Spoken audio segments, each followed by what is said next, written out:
Okay. Okay, so good afternoon. Welcome to our informal debate, 2 versus 8. So, so the topic, should people with PWD or persons with disabilities identification be held accountable for their crime? Okay, so opening statement. Each member of the team will be given 5 minutes to present their major points with evidences about the motion. Rebuttals from the other point is not welcome from this point. 1, 2, 3. Mental illness. Mental illness. Oh, it's okay. So 1, 2, 3, start.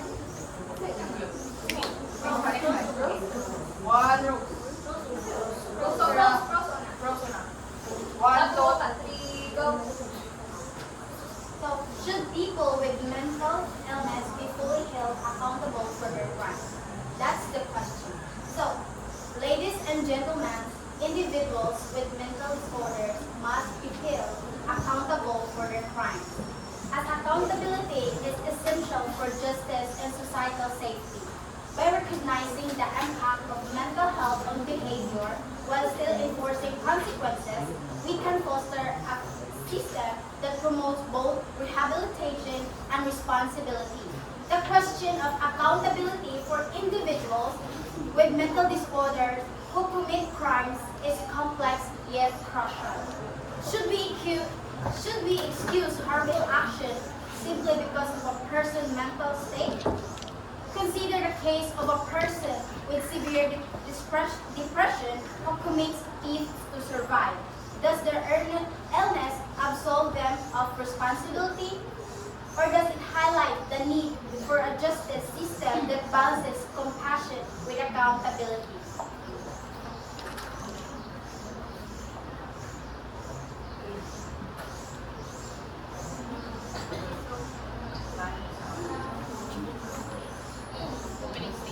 Opening statement for the whole side. 1, 2, 3, go. Good afternoon, everyone. Today we will be delved into a profoundly complex and often uncomfortable question. When a crime is committed and the perpetrator is living with a severe mental disorder, where does accountability truly lies? It's a question that challenges our understanding of justice, compassion, and the very nature of responsibility. On one hand, the natural instinct is to demand accountability for any crime committed, to ensure public safety and uphold the rule of law.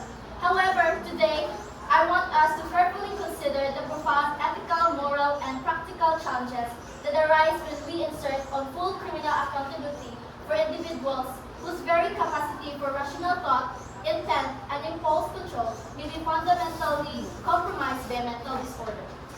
Our argument is not to excuse harmful behavior, but to advocate for a more nuanced and ultimately more just approach. First, they will examine how deeply ingrained mental disorder can fundamentally impair the guilty mind or the criminal intent, which is cornerstone of criminal law.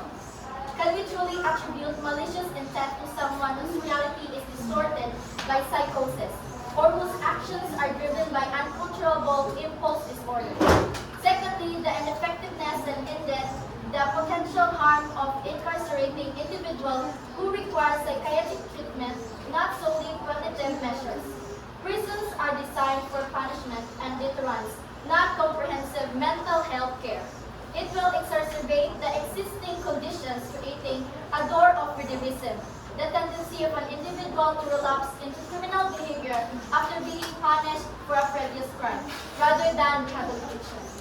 Finally, we'll touch upon the societal implications, the ethical imperative to treat illness rather than simply punish the symptoms, and the risk of perpetuating stigma and understanding around mental health if we fail to differentiate between willful malice and devastating impact of a diseased mind. A rigid application of criminal accountability is not only unjust but ultimately counterproductive. It is a system that often fails both the individual and society, and instead we must strive for an approach that prioritizes treatment, rehabilitation, and a deeper understanding of the complex interplay between mental illness and criminal behavior. Thank you.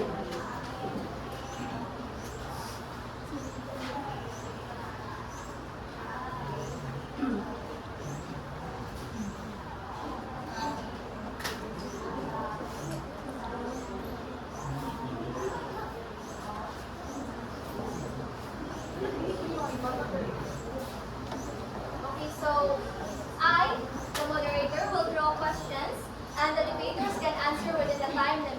Rebuttals and interruptions are allowed within point of information. The teacher reserves the right to cut off the debate if all information has been sustained. Okay, so first, do disabilities affect a person's understanding of their actions? If so, how much?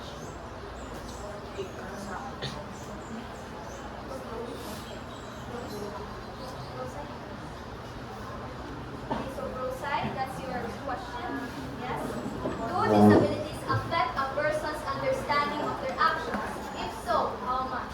1, 2, 3, go.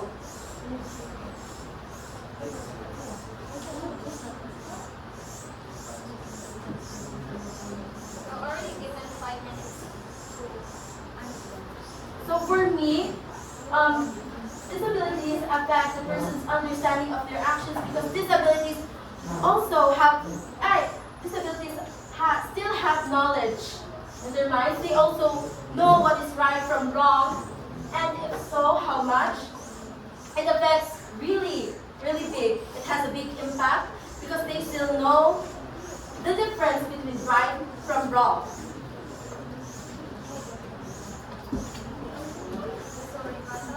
So, how can you simply say that disabilities can fully affect a person who has committed a crime?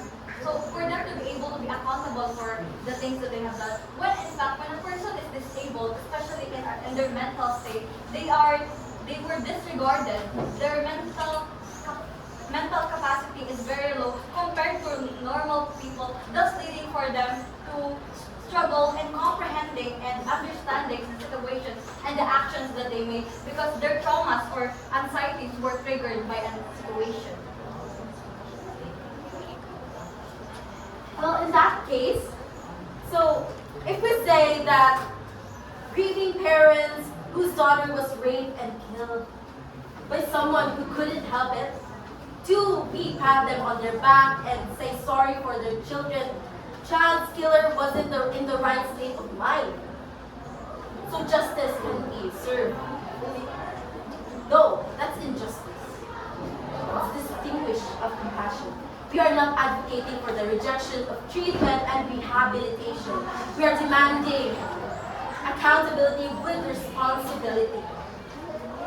Even people with mental illness can make primitive choices. They can hide evidence, not erase morality. It changes it, but it does not destroy it. The justice system has long been abused by those who plead insanity without a thorough basis. The result? Dangerous individuals roam freely, unpunished and unmonitored.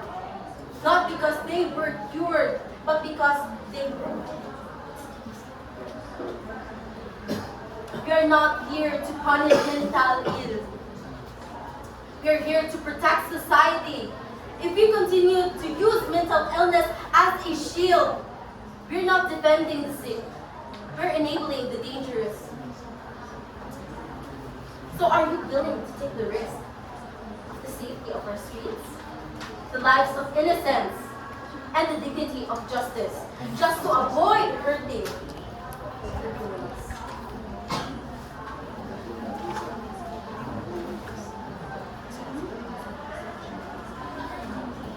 The defendant is not responsible for their actions due to a psychiatric review. At the time of the Criminal Act, generally the mentally ill are responsible civilly for their actions regardless of mental state, except for the law requires specific intent in mental illness. Article 12 of the Revised Penal Code. Revised Penal Code. Exemption from criminal liability for individuals who are imbeciles or insane at the time of committing a crime.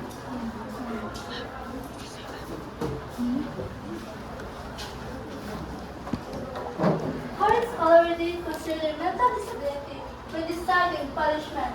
Offering treatment instead of prison will appropriate, but that does not mean we ignore the crime itself. The compassion without justice is not justice at all. At what point does compassion for the mentally ill turn into injustice for those they harm?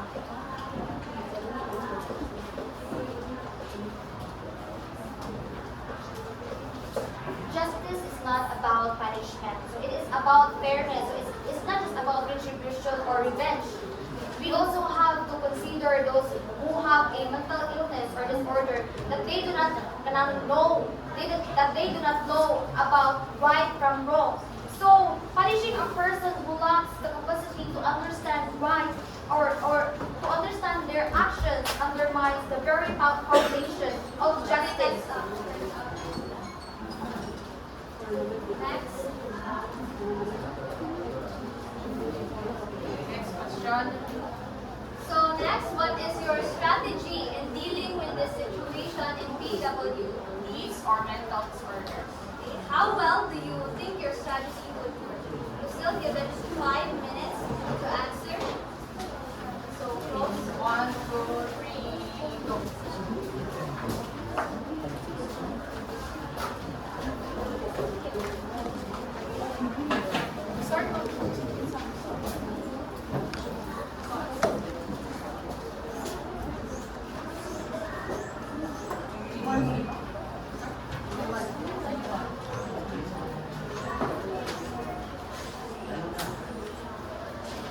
Us siding with people who have mental disorders or intellectual incapacity to think and comprehend situation doesn't mean that we excuse the crimes that they have did just because they have mental disorders. Or we believe that punishing a mental ill person doesn't even change a thing, rather than it will just increase the suffering of both individuals, the victim and the suspect. Because when a person with disability has committed a crime, we cannot specifically say that it's their intention, because a person with mental disability cannot have problema sa una-una anywhere and anytime. It can be triggered and their minds can be driven by emotions and hallucinations that they can't even control that will lead them to committing the crime. If we excuse all responsibility, it's not about cruelty, it is recognition of agency. If this is possible, we risk turning mental illness into a shield or wrongdoing in our victims and admitting the hard truth. Accountability is not about punishment, it's about responsibility. How can a person with disability take responsibility if even in the actions that they have taken, they are not fully aware of? They are fully aware of right and wrong of their doing. They choose to live within the law. And so claiming that analysis can both misleading and unfair. Considering that they are aware of the law that they are living, are you sure that in the time of the incident, they will fully in the stable mentality? Are you sure that in the state of moment, are you sure that their mental well-being is stable and fine, that they can judge by their own that what they have did is right or wrong? In the first place, they do have a mental disorder. So hallucinations and delusions can also be affected by their mental disorders. So it disconnects a person from reality. So holding them legally accountable as if they were aware of their own actions or behaviors towards another person that they commit felony or crime, because they need psychiatric care, not a prison sentence.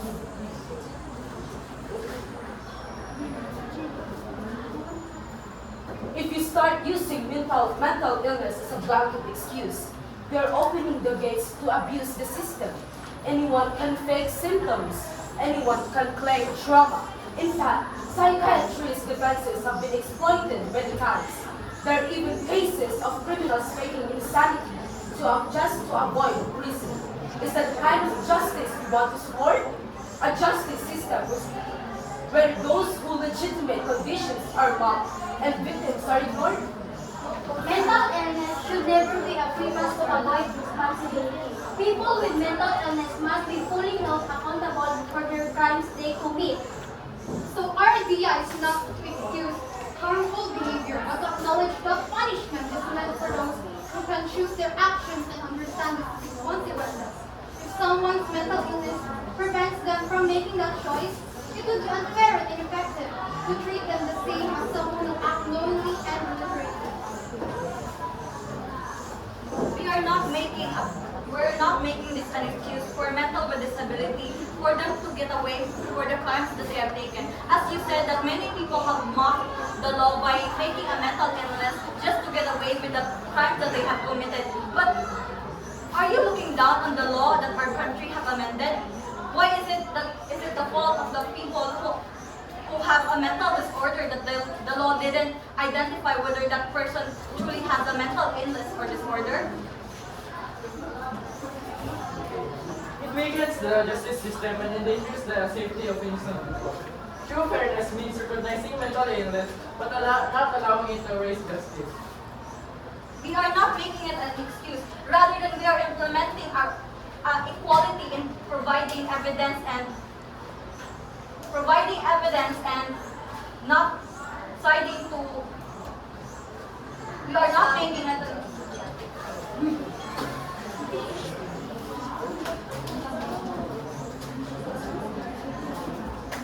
Next, should the law treat crimes differently depending on whether the disability caused the crime? How would we decide? 1, 2, 3, go. How about the other members? Okay, excuse me, Angel is not allowed anymore to speak.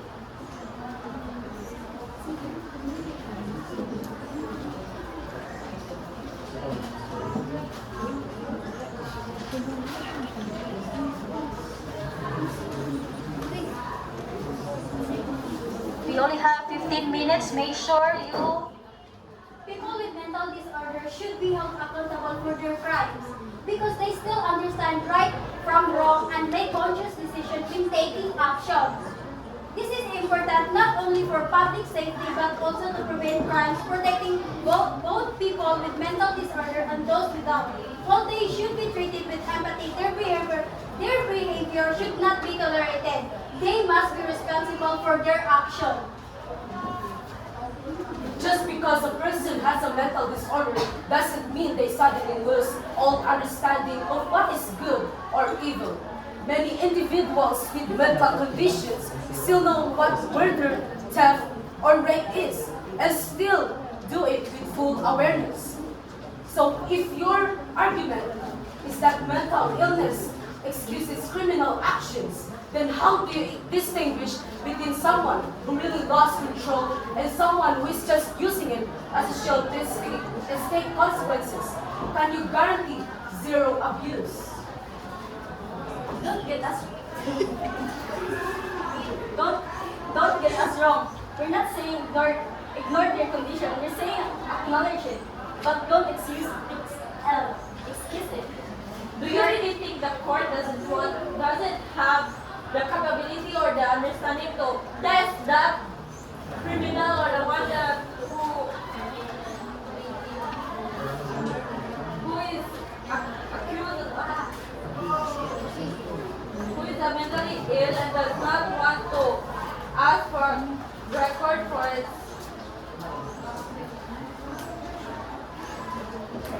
Some mental disorders can cause people to act out without understanding what they're doing, especially during episodes.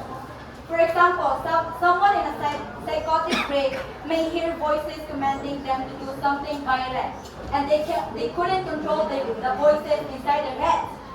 So, if they genuinely lack the ability to know right from wrong, punishing them like healthy persons is unjust. Normal person refers from person with mental illness or disorders. So that's why that's why people or like people that who have mental disorders are not capable of doing it. It's not that they are going to be in prison. No, it's just that they are going to prison.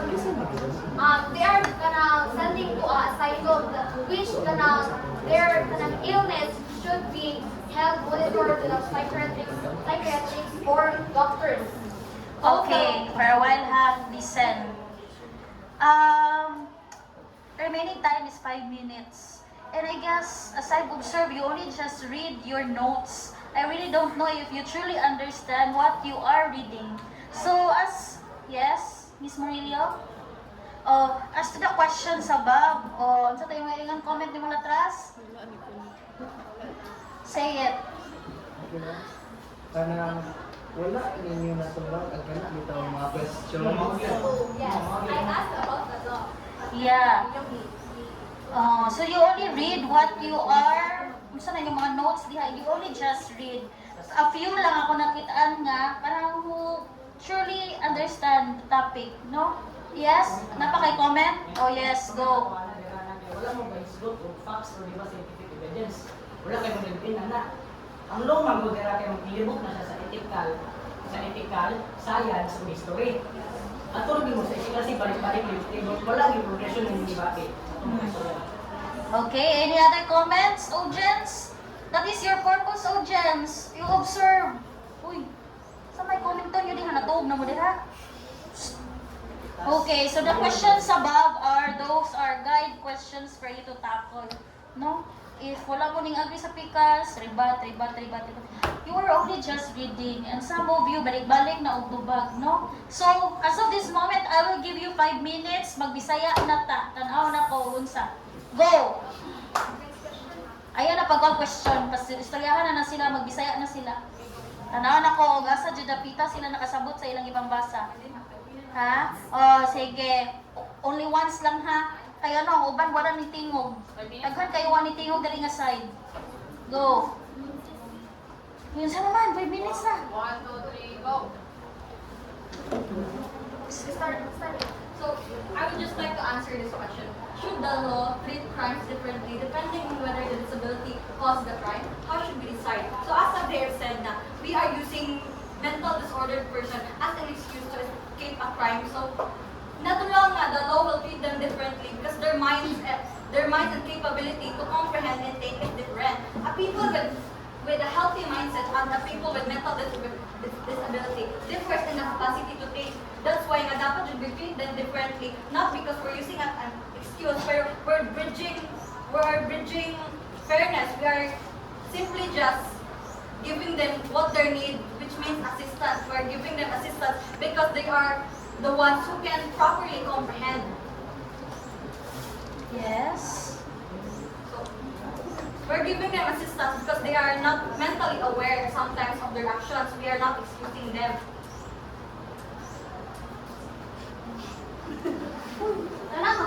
Kana magunaw ka protect niya dili jud ka makayon lang kana prison siya dayon.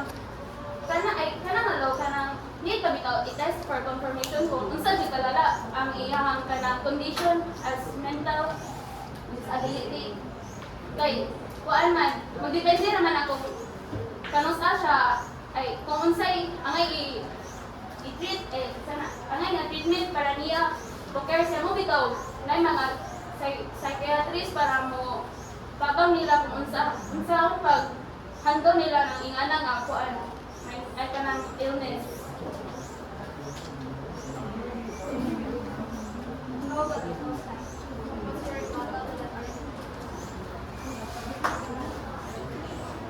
Di pa bisaya na mo din na yung So manihog. what Shine said kaniha nga, ang mga mental disordered people is kailangan siya rehabilitation. Doon sila magpa-psychiatric treatment before sila ruman. Pero kung wala din siya kayo, silang buhat, like, example, nang-rape siya. Wala din siya kayo, like, na yun, may voices inside, di murder ng rapuan, tapos lagi siya pagkabuhan nga na. But actually, ano siya? Dili bitaw siya ingon nga kasagdaan siya sa prisuhan kay present siya. Mas more sa iyang condition. Unlike if mudong siya sa mental hospital, nay mo treat niya, nay mo guide niya og matarong kayang illness og makabalo siya unsay angay nga buhaton dito. Ay hana siya nga mukuan sa iyang gibuhat kung naa na siya sa sakto nga pagutog. Mao na nga ang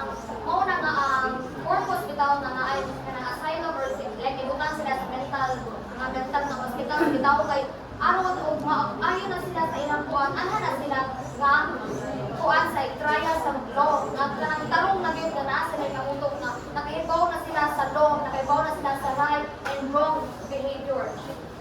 Dili man sa tanan naa sa mental asylum ka maayo. Dili po tanan lugar na ay mental asylum. Dili po tanan lugar na ay mental hospital, di ba? Buti mo gaya ni Bohol, wala. Sa Manila, wala sa Galipod. So, kung magkuhan sila, magpa-psychiatrist sila, mag-develop ang na sila, di ba? Makaibaw na magkuhan sila. Padugayan, makaibaw sila sa right for wrong. Pero ang among kuan is dili lang dun siya diretso o jail time. Ang among gusto, mauputong inyo nga i-rehabilitate sa sila. Pero, dahil kung kayo pasadaan na kung nato sila sa ilang crimes, dili po nato sila i-guide sa ilang kuan. Sa ilang mga problema. Lain na sad kayo if dili na to tagaan justice ang mga victims. Ya kung ang mga victims kay kuan, may nga na ang law nga. Kuan sorry, mamhatay ka na. Kanang namang na siya sakit sa ulo. Pasadaan na din nila na inahapon anak.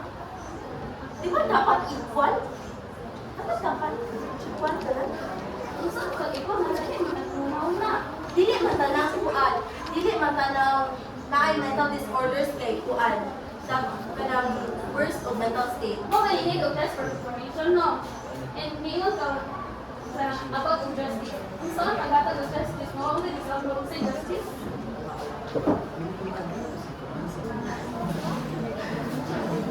Yung kung kaibaw ko no, kuan, may nungingon kanina nga, makaibaw sa kung sa'yo, right or wrong. No, bisan ka niyo, simple ra ka niyo, pagtudo nila o pagbasa or pagsuwat or unsa mo panira ang mabuhat nila, hindi niya kung labuhaton. Kay, ilang magpapangunaw na, is dili just fully para sa to, nga dali ra ka matudluan, kang normal.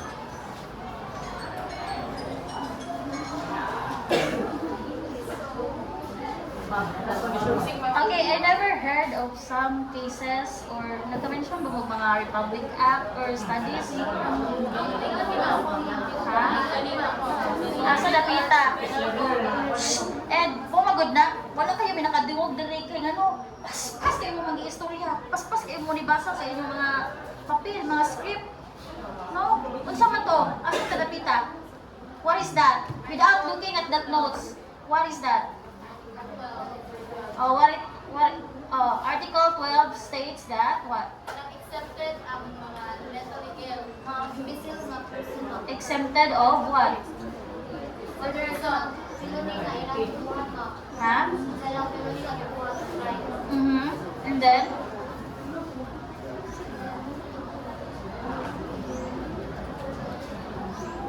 Also pa, aside from that,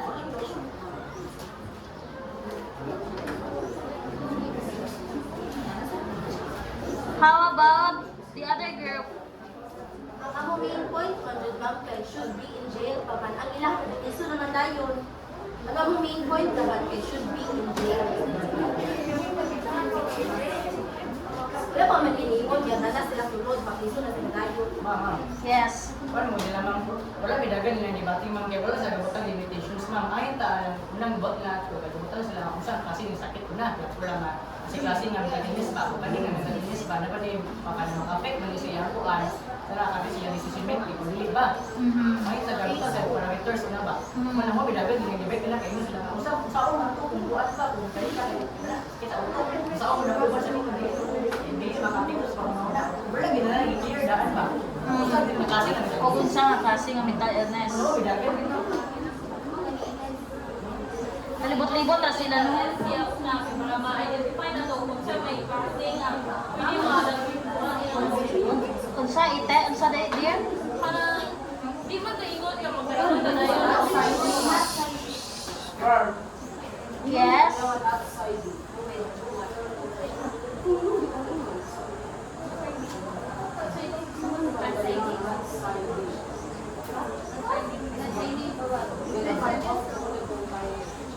Unsa?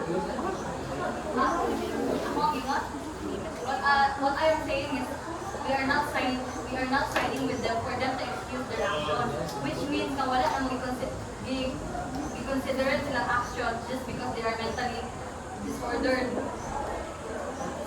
So, ako kasabot, they are not using their disorders for them to get away with what they have done. And what is your answer?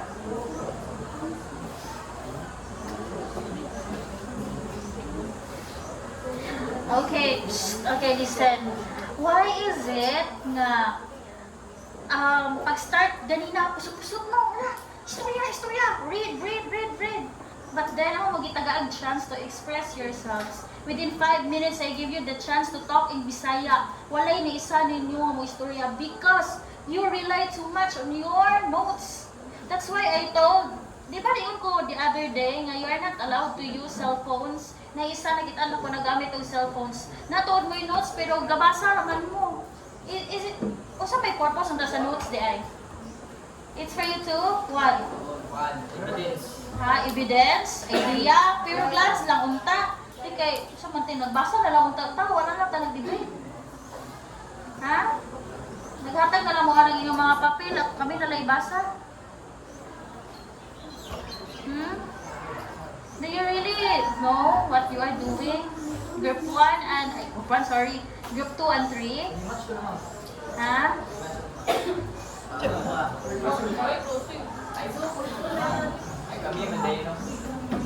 No?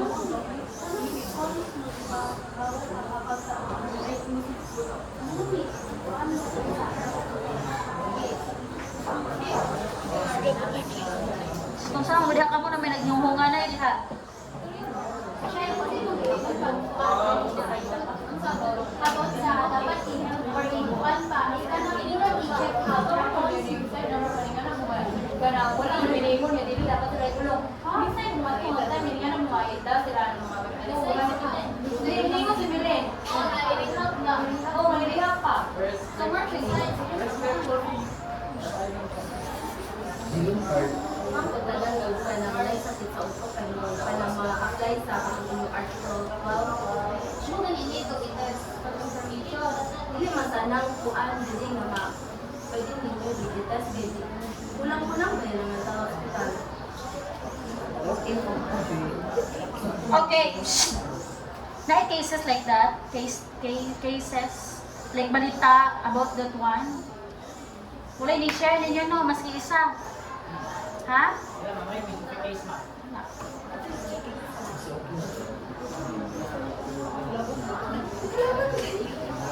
Pero pauban sa tayo. Dahil nag-research pa ka mo. Wala cases like that, na nakapatay ng with mental illness. Hindi siya nakapatay pa. Nakaunsa man siya. Pero siya na-frame up bitaw ma'am nga nag-rape daw ang tao nga na yun nag-illness. Where? Nag-aasa man na. Wala naman sa Korea na masalida ma'am. Pero true story True siya story da. True story siya. Ito miracle yun sa number 7 nga hugingon ninyo.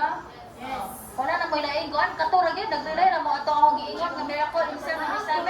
Na po isa na balita mga kanang buwang-buwang sa baga. Kanang inalit na siyang paligtas. Lagi, that's the problem. Wala din yun na na-mention tanan. So, isa pag nga na sa iyong debate, dito na mo dito, ga-focus sa tayo yun, manilog daw te. Nabalik-balik na mo itong inyong hang. So to, about jail, unsa pa ninyong ipanghisgutan, diha? Yes. Okay, so more na know that's enough. It's already time. And we're done already, ha? Closing. Sige, let's kinakain na mo conclusion ninyo. Conclusion na talaga. Okay, for group 1 and 4 ha, I hope this will be a lesson. Please dig deeper mga cases, public act, related studies, everything. Palihog lang. Tingan ba ako ninyo? I'll go. Tingan ba ako ninyo, di ba, last time? Ako'y nadunggan yun. Balita, no? Kung may nag-present ka evidences ganina, be? Kung sa'yo i-mention nila, audience. Ha?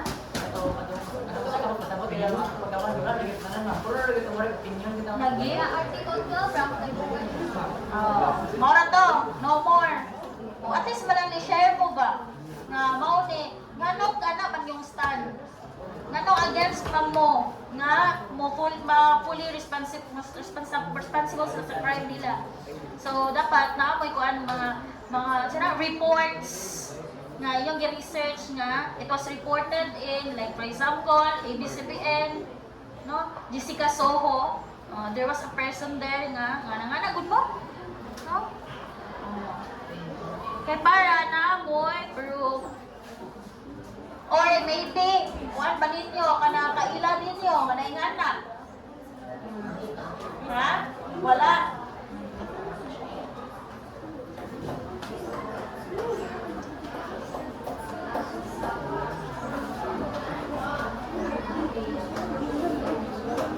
Sama mo diha. Namoy na mention nga may kadungog. Okay, conclusion. Conclusion din na kanilapas na to sa time.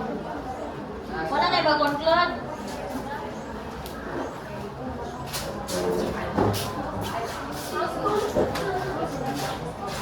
In conclusion, at difficult times like this, we are all humans. Yet justice isn't about any exceptions. It is about seeing each person clearly. This isn't letting some people off the hook. It is about recognizing that true justice considers the whole person and their challenges, their needs, and their humanity.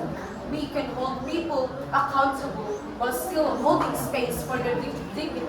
That is the fair and decent society that we all deserve. The measure of our justice system isn't how we treat the easiest cases, but how we handle the hard ones with both fairness and compassion.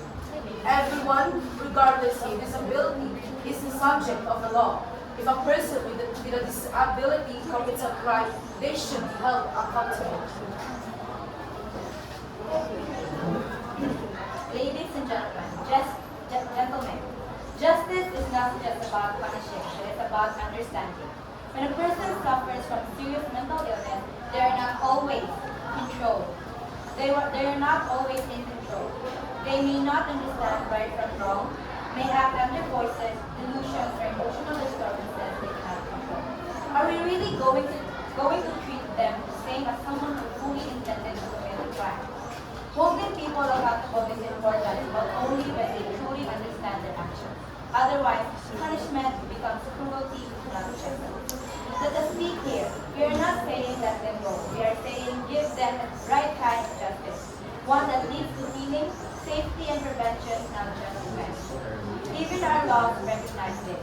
Article 12 of the revised penal code states that the insane are